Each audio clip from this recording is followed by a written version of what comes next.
Okay, we're going to take a look at equilibrium calculations.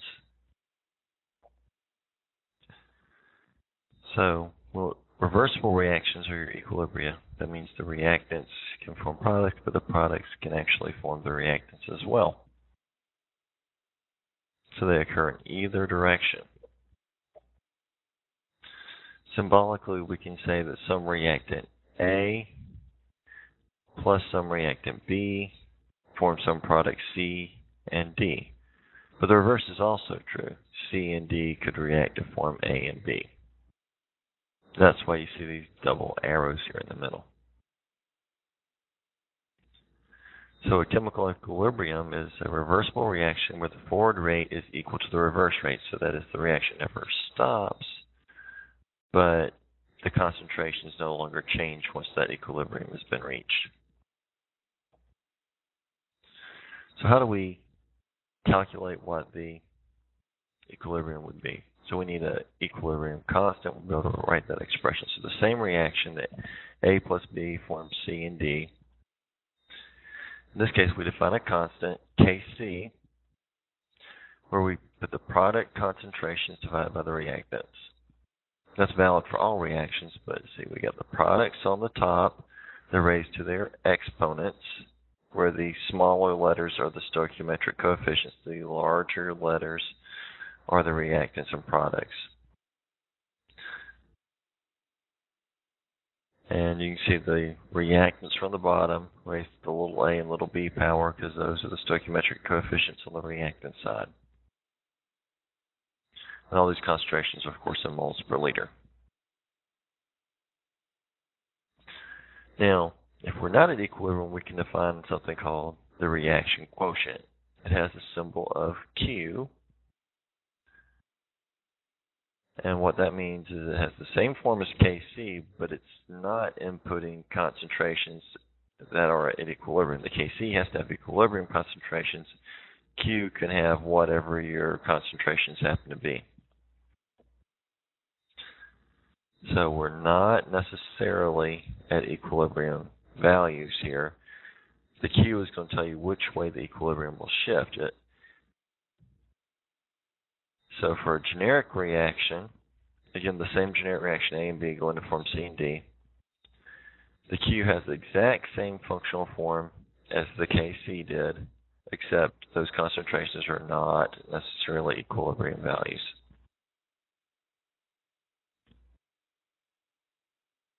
So this quotient will tell us which way the equilibrium will shift to reach equilibrium based on our initial concentrations. So if Q equals Kc, I'm already at equilibrium and I don't have to go anywhere. If Q is greater than Kc, that means I've got too many products. It's going to shift back toward the reactant side or to the left. If Q is less than Kc, then the equilibrium shifts to the right or towards formation of more products. So let's consider a particular example. And we'll go through how to calculate that. So let's say for this reaction that we have listed below, the H2 plus I2 going to form 2HI. That reaction has an equilibrium constant of 49 at a temperature of 450 degrees Celsius. Now if I put 0.4 moles of I2, 0.3 moles of H2, and 0.5 moles of HI into a 1 liter container, which means those moles divided by 1 liter is going to be 0.4 molar, 0.3 molar, 0.5 molar solutions. Determine the equilibrium concentrations of each reactant product given the stated equilibrium constant. So first we want to calculate Q to see which way the equilibrium shifts, so we know what we're forming more of and what we're using up. So there's our Q. Q is going to equal the HI squared divided by the hydrogen and the iodine concentrations.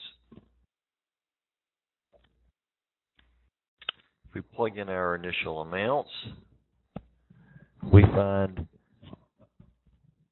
that we plug in the 0.5 on the top, 0.3 and 0.4 on the bottom. and we get a Q which is 0.2 or 2. And that Kc is 49, so Q is less than Kc.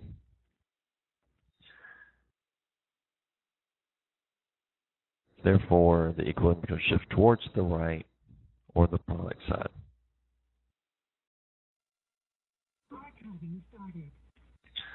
Okay, next we're going to set up our ICE table.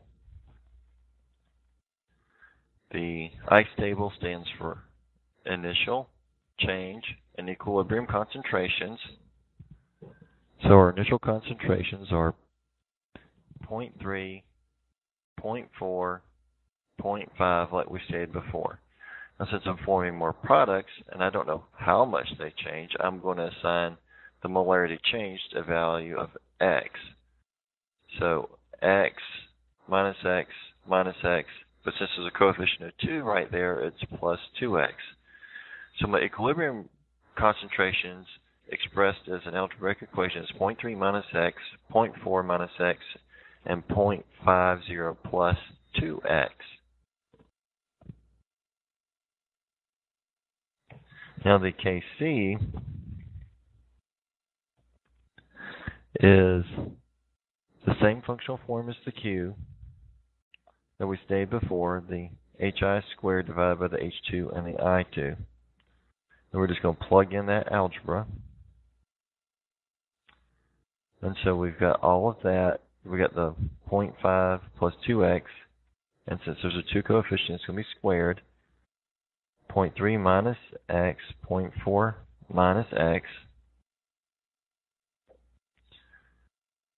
And all that's going to be equal to 49.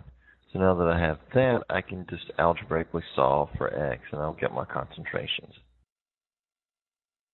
So we're going to solve that algebra, bringing over our expression from the previous slide. Now we want to try to solve for x. Now if I multiply both sides by these two terms, you see them appear in the numerator on the other side, times the 49. So now we're going to want to simplify some things on both sides. So from here to here, I just expanded that polynomial using the FOIL method. And I expanded this polynomial as well.